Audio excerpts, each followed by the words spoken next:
Hey, what's up, everybody? Brian the Predator Rogers here with his first week of college football weekend wrap up. Obviously, college football is back. I'm very excited about that. In my opinion, which I'll talk about a little bit later, college football is the real America's national pastime. I think it's the best representation of community and culture, way more so than baseball. I'll talk about that a little bit later, but like 18 and 23-year-olds coming from hometowns just like you, going to school and universities and communities just like the one you live in. To me, that's just the perfect melting pot, and just the culture and the atmosphere and the unity that happens on Saturday across campuses all across the country, D1 to D3, whatever. So here we go. College football is back. As you guys know, I am from the great state of Ohio. As you can see here, as I'm repping the Ohio State shirt. Obviously I was born and bred a Buckeye. We're the Buckeye State. I was fortunate enough to play football at the Division II level at Walsh University, North Canton, Ohio, and then even more fortunate to get a grad assistant job at the University of Akron, where I got my master's degree there and was a strength and conditioning coach for the Zips. So I'll fill you in on those guys first. So obviously Ohio State opened up versus Indiana, Big Ten action. A little bit tougher of an opener than Ohio State typically has. Nonetheless, still rolled them 49-21 at Indiana in Bloomington. Looked okay. Obviously we're always pretty hard on ourselves. Our fans are pretty hard on the team going into the beginning of the year. I think the biggest concerns are the young secondary. I think Ohio State's losing a lot of guys like Malik Hooker and things like that, and Conley and stuff like that, just a year earlier from us being that real dynasty where we could go back-to-back national titles and things like that, but these kids are going out and getting money, so I can't really blame them. So the NCAA makes some changes, and that's a whole other argument about paying players, but like these kids are getting in and getting out. Ohio State's got to do a better job of trying to lock these kids on for one more year, and that's how you can build a powerhouse, and that's how we're going to be able to compete and beat the Clemsons and the Alabamas and things of that nature. But anyway, young secondary, but I think they can mature. Dobson at running back, great surprise. Went for 100 plus and really blew up. It's going to be hard to take that job away from him. I think he'll be running back by community because he is young. Obviously, JT Barrett, not the best game, struggled, but he's a workhorse. He's consistent. You know what he's going to give you. Every once in a while he surprises you, but he doesn't necessarily murder you. It's more of that. Sometimes he just doesn't make those Heisman level plays that we've been waiting on for the last couple of years. But nonetheless, Ohio State going to play Oklahoma this weekend. I think I will be in Las Vegas for that game. Hopefully I'll give you guys some content from there. Hopefully from a sports book watching the game, which should be pretty exciting. Other alumni news, Akron U, the Zips get rolled by Penn State. Penn State is good. I think that's going to be Ohio State's toughest game of the year. But Penn State gets rolled 52-0 to open up. Shout out to the Zip staff and Coach Nemec, a good coach and friend of mine, a longtime Kent Roosevelt High School athletic director and coach, doing some work with the Zips. And hopefully they have the best season they can going forward. I'm going to give you guys my also college football best and worst of the week, and I'm going to start with the worst. The worst to start with, it's got to be Texas A&M blowing a 34-point lead, losing at UCLA 45-44. And let's talk about that. Up 34 points, doing whatever they want pretty much at will. Take a look at this clip here.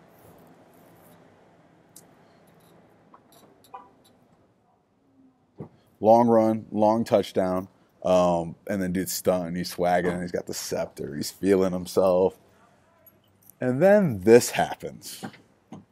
Boom. UCLA comes back, starts getting some turnovers, gets some things going on offense. Like I said, Texas A&M blows a 34-point lead. But I wanted to talk about that a little bit more. So if I really look at college football and I study trends, I really want to root for A&M and Kevin Sumlin. Not many African-American coaches in big-time Division I football. Limited opportunities there. But he's not getting it done. And so, let's really take a look at, their quarterback history over the last few years. Everybody in Northeast Ohio especially knows, Johnny Manziel and his troubles. He was a train wreck on the field in college. He was a train wreck off the field in college and a train wreck on and off the field in the pros. Couldn't hold on to him. Johnny probably should have stayed one more year at A&M, but, he's got money already from his parents, and he was ready to get out of college. He probably would have got kicked out anyway. Since then he leaves. Okay, since 2013, let's talk about Texas A&M's quarterback troubles. They've had 3 blue chip starting quarterbacks transfer out. Kyle Allen is now at Houston.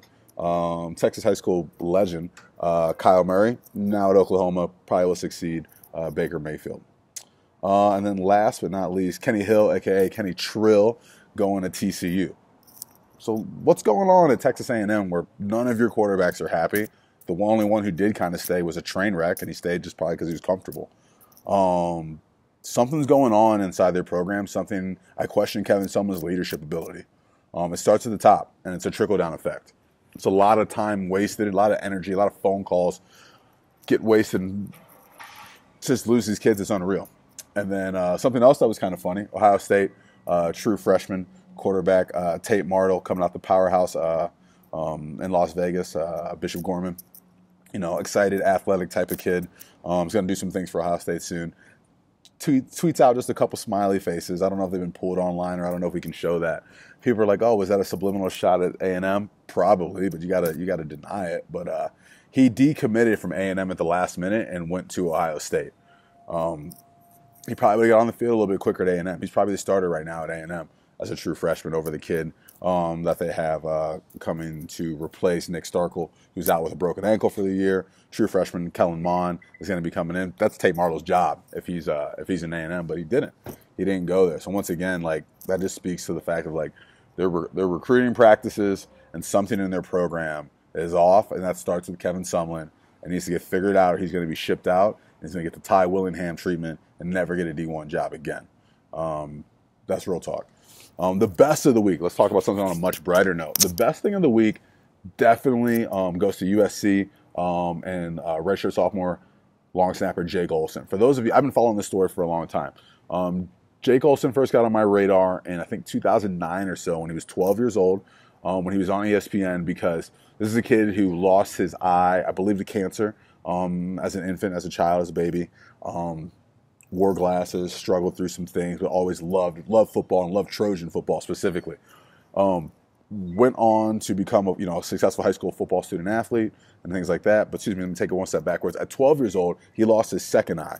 The night before his surgery, he went and visited the Trojans, then led by now Seattle coach Pete Carroll, Seattle Seahawks NFL coach Pete Carroll. And, he was a real inspiration to that team, and they were, and inspirational for him as well, very motivating for him. But, they kept that relationship going. He was always involved with USC, always around. Took trips to Seattle to go see Pete Carroll. And I hope we can put up some of the pictures here to just show his maturity. Just growing. It's weird, man. Being 33 years old now, but loving college football. I've watched kids play my entire life, and now it's weird to be much, much older than them. But, came up through the program, was able to earn a scholarship through USC because the kid can snap straight up. The kid can play. It's not a crutch story. It's not a BS lovey-dovey story. This kid's put in the work. He's put in the work to give himself the best opportunity he can to succeed. Now he's on scholarship. He's a business administration major with a 3-point-plus GPA at USC. Doing motivational speaking. I'm sure he's going to get a book out there one day. Kid's crushing it. If you want him as an intern right now, I don't care. I think he's limited in some areas. You want that type of energy around your office. You want that kid as an intern after season, and you want to hire a guy like that because he's going to figure it out. He's going to not make excuses, and he's going to get shit done. So shout out to Jake Olson and the USC Trojans, and also the Western Michigan Broncos. They took the L, but they could have easily did something dirty or roughed them up. When you have your head down, the long snapper. There's rules in football to keep the long snapper safe, and you can be real petty. And take a cheap shot at him, but Western Michigan didn't do that, which is dope. So that's the best of the week. Second best thing of the week is Clemson rolling Kent State University. Like I said, my hometown is Kent, Ohio. Kent State did a very half-assed job recruiting me. We are a drinking town with a football program, a historically bad football program. So I don't hate on Kent State, but I'm a Zip. I'm an Akron guy. Like I said, that's where I got my master's, and Kent State didn't offer me a ride.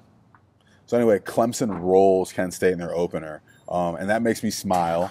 Not so much at Clemson State, but also, little known fact, Nick Saban is a Kent State alum.